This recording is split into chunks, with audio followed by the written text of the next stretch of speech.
I did a Halloween haul back in September. It wasn't really a haul, it was more of a Halloween shop. And the reason I'm calling it a shop rather than a haul is because I didn't vlog it. And when it comes to vlogging things, I really have to pick and choose what I vlog and what I don't, because whether or not I vlog it determines whether or not I experience it. And it's really important for me to kind of experience and live in the moments during certain times. And Halloween and that whole sort of autumn season is one of those things. And it's a little bit of a struggle for me because I want to share those things with you, but at the same time, it's so integral for me to experience it. And the reason is I use my love of Halloween to combat seasonal affective disorder. And it's something that I've struggled with for longer than I realized. I didn't understand what it was. You know, when you're younger, you're like 11, 12, 13, you can't identify certain emotions, like what they are, because they're kind of adult ones. Like, for example, when I was experiencing feelings of anxiety or feelings of sadness or depression, I couldn't quite understand what it was or what they meant. I just knew I didn't feel good, but it wasn't physical. So it was very hard for me. I just knew that when it got dark early, I felt scared. I felt sick, but heart sick and head sick, not body. And it's never anything that I spoke about with my parents or anything or anybody, because I didn't quite know what it was, and I didn't understand it, and I sure as hell didn't know how to articulate it. As you get older, you are able to understand and draw connections between emotions and what they mean. You're able to identify what those things are, particularly anxiety, depression, that kind of thing. So I was diagnosed with a few things. I won't get into that, but I have what is essentially a seasonal affective disorder. And that is basically, I don't like it when it gets dark early, but I don't like it in a way that makes me sick, non-functional, not well. And it's a bad feeling. It's a horrible feeling. And not only does it get dark earlier anyway by way of season, but it gets dark earlier because we have to turn the frickin', like it's not bad enough, we got to turn the clocks back too. To call it an inconvenience would be an understatement, considering all of the feelings associated, because there are a lot of times that you can be pretty non-functional. So I kind of had to take it upon myself to not only understand, but try to trick your brain, you know, kind of fake it till you make it. So something that I did that was very helpful to me is that I began to focus on my love of Halloween. I've always loved Halloween, and it was my favorite holiday. I mean, even as a kid, instead of Christmas, I was all about Halloween. I think a lot of kids were. I mean, why wouldn't you be? So something that I did was I took my love of Halloween and I kind of channeled it into something positive. Instead of focusing on all the negative emotions that were associated with the clocks getting turned back, it getting dark earlier, being more secluded and feeling a little bit more like a hermit because it's so cold outside. Sometimes it's such a pain to have to layer on all of the clothes just to walk 2 feet outside your front door because it's freezing, that you just don't have the inclination to do it. So all of those things put together, it makes you feel very cut off from the world. Oh, a goth that likes the sun? Now, it's not that I am obsessed with the sun. I love the night. I love the moon. I love being outside at night. However, the diminishing sunlight and the distinct reduction in daylight, it just messes with my brain. I don't know. But there are a lot of people like us and a lot of us goth. And I do, if you're curious, I supplement with vitamin D. I am deficient and I do have to supplement vitamin D, and I take it daily. So about channeling all of that into Halloween and turning a negative into a positive. Start really throwing myself into it, saying, okay, well, you love this thing, right? Let's explore it more. Let's go to Oddities Market, Halloween festivals, things like that. And there's so many things happening in my area. And if you look on Facebook and look up Halloween events that are happening around that time, you'd probably be surprised because you'd find a lot. Because oftentimes when you give yourself these things to look forward to, it doesn't give you time to focus on any of the negative feelings because you always have something in the future to look forward to. We went to this amazing Halloween parade in Sleepy Hollow, which is incredible. There's tons and tons of people, and they really focus on like the Headless Horseman. They're like, they went for it on the Headless Horseman. And why not? That's what they're known for, right? But it was nice to see everywhere because it really reminded you of where you were. And I had the best time ever.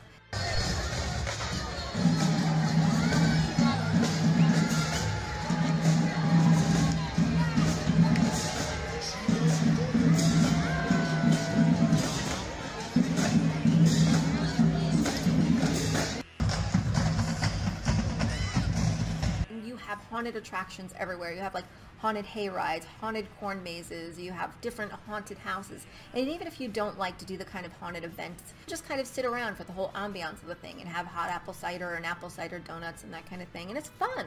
It's fun to just sort of like absorb the atmosphere because everyone else is excited to be there and everyone else is having fun, and it really gives you something to look forward to. And when you really love something that much, you realize being surrounded by it makes you happy.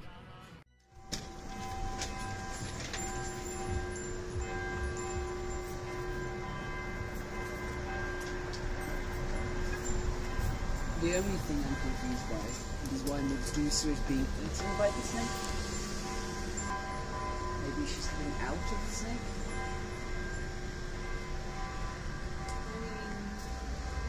Isn't the snake that we are picturing? Well, she's a gorgon, so it's not really that picture.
Though, yeah, it sucks, it's getting dark earlier, you don't really notice that as much when you're surrounded by all of these dark and spooky things that make you happy.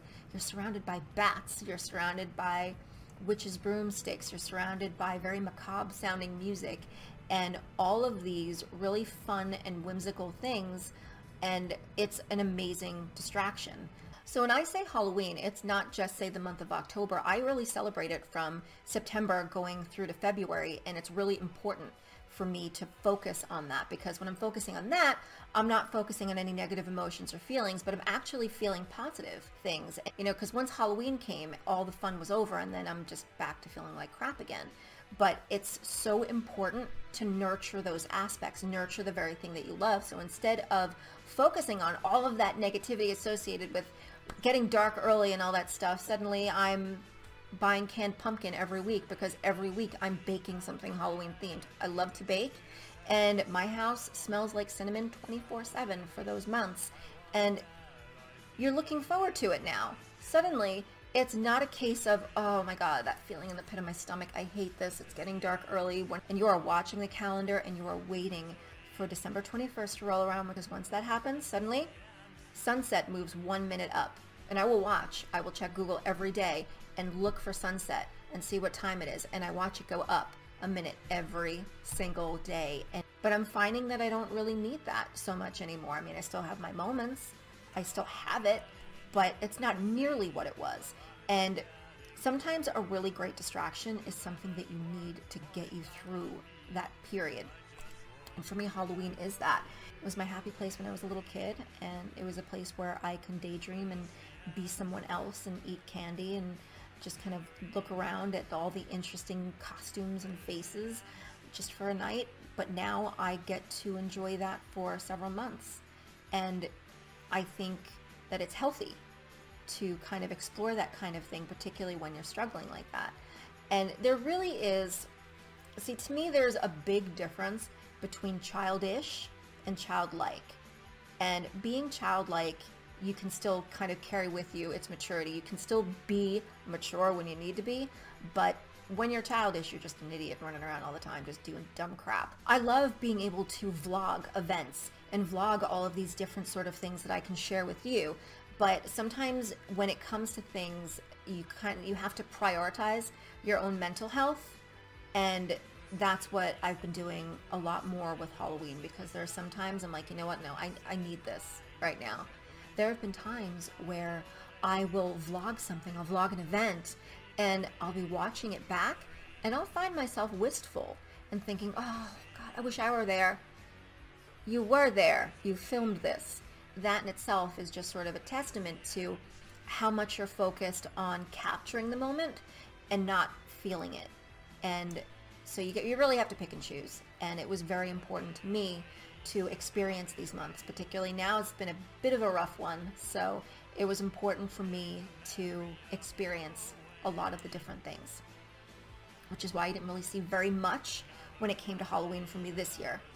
And we did so many amazing things, though. I'm happy about that. And I did film some of it, which I'll share. I'll probably share here. But another thing about Halloween that's great, particularly with Goths in general, not all of them, but I know with my friends and I know with myself, is the decor that's in the stores. And as the years have gone on, stores have really ramped up the caliber and quality of items that you get. Because before they were just like popcorn plastic. You know, if Google it, it's horrible. And you had like paper mache, and you had kind of cardboard, and awful, the decor. But I mean, it was fun and whimsical because it reminded you of your childhood, but it wasn't something that you would want to put in your house. But nowadays, it is very much on par with any other holiday. Like when you go and you find your Christmas decorations in the store, there are like things that are made out of porcelain and fine china, and not only things that they want to display every year, but it's things that they want to pass down from generation to generation. So it's things that they really want to kind of hold up. And now they're doing that with Halloween goods. So when you're a goth, whether you have your house, you have an apartment, you live at home with your parents, and you have your own bedroom, maybe you're not a goth. But regardless of your personality, regardless of what subculture you're a part of, if you're part of one at all, everybody wants to be surrounded by things that reflect who they are. Things that you can look around and feel familiar and say, wow, I really like that. Things that reflect your personality and just make your sanctuary. When it comes to myself, I know that it's a little bit difficult being a goth and trying to find things that kind of suit that aesthetic, because everything, you tend to be kind of plain Jane about it. Maybe you'll find some vintage, you'll find some antiques if you can afford it, or you find just anything black. And when it comes to Halloween time, the bar has definitely been raised with quality. We can find things that's not cheesy. They're themed, they're thought out, they're carefully crafted, and they're very beautiful to look at. So we're able to pick a few things that we can display in our home and actually be happy with what we're looking at. And it's not like some weird Frankenstein head in the middle of your coffee table. So I want to share with you some of the things that I picked up that I didn't vlog, but I thought maybe you'd want to see. Some of the things you might have seen in the background in my videos, but I thought may as well show you some of the things that I picked up. So the first thing are these Witches' Tales books.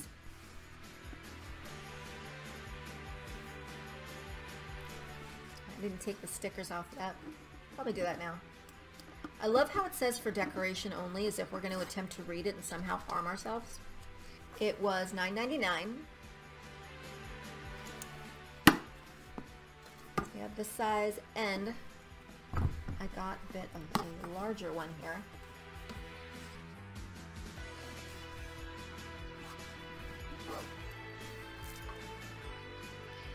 And they're just really nice to store things in. You can either stack them this way or kind of upright. Like that. I'm just going to stack them. But they look really nice, kind of just stacked upright, and that's where I had them displayed in the bedroom. This one was $12.99 and this one was $9.99. Gave me very vintage Halloween feels. Check this out.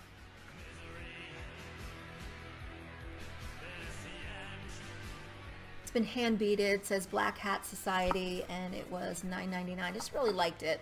I like the look of it. It made me, you ever just look at something and it's like honey for your eyes. It's like somebody just poured warm honey over your eyes. Kind of a weird analogy. I'm hoping that you've kind of felt something similar. Otherwise, you're like, why is this girl pouring honey into her face? I can't remember if I showed you these or not. I'm pretty sure I didn't. I picked these up at Michael's and they house our tea. So we have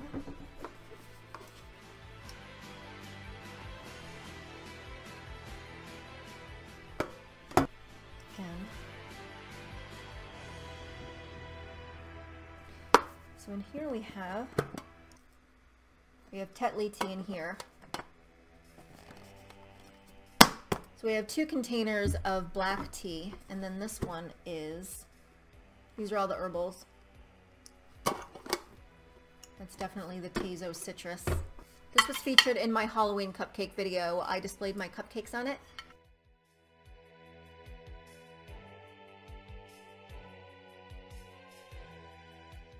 Kind of self-explanatory. Eat, drink, be scary. A sentiment we can all get behind. Do I still have the tag on it? No, damn it.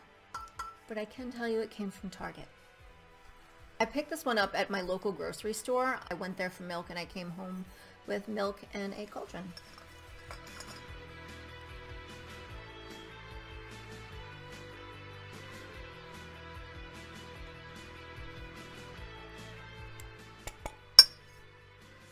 I could eat cereal from here. A lot of the stuff I was really surprised to find because I got it so late in the year, and I was surprised to see that they had so much good stuff left over. It's usually picked through by all the resellers by July. So this was $14.99, and I really like this one. I'm gonna put this back home. And finally, my candelabra. Burn candle within sight. So I'm not going to burn candles in this. I can display them in here, but I don't think I'm going to burn them in there. I don't trust it. But there we go. It's actually coming out a bit brighter purple on camera. It's more of a deep plum, but I really loved this. And I'm trying to incorporate more color into my diet, so this is definitely one of those things. So what's important to note is that everything that I've said about seasonal affective disorder and nurturing the things about the darker and colder months that make you happy and bring you joy, it doesn't necessarily have to be focused on just goths in general. There are people who aren't goth at all that love Halloween, that love autumn, that love that sort of dark and macabre aesthetic that's associated with it. And if that is your thing, by all means, nurture it. Really focus on it. And I promise you, when you give yourself these things to look forward to, it helps. It really does. I started back in 2016, and the more I did it, even that year alone, I found that the colder months, the darker months, they flew by, and I was having so much fun in the interim by way of just focusing on other stuff. I have a stack of these under my bed. Look at that.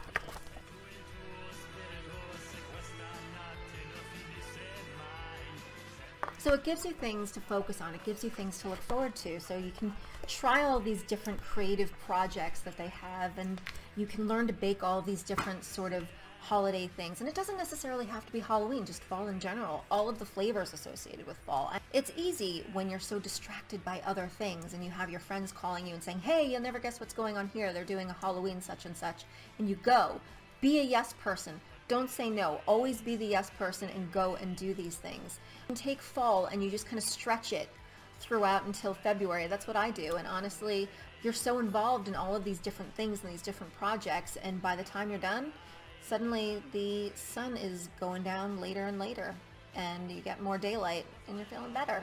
In the beginning, it was a little bit hard for me to do this stuff because when you're in that mindset, you know, when you're struggling with whatever you're struggling with, you can be very resistant to not only change, but be resistant to be forced out of your bubble. You need to do things of your own volition, and sometimes you just don't want to leave your bubble. And I forced myself, and I came out all the better for it, because now I'm happy I did, because I had the best time. And now I can't possibly see myself not going and doing these things. And I know that had I not, who knows what kind of headspace I'd be in right now. So nurture that whimsical part of yourself. Put on your favorite holiday movies, bake the cookies, eat the pumpkin pie, buy canned pumpkin every time you're at the store, and force yourself to just bake something festive, even if it sucks.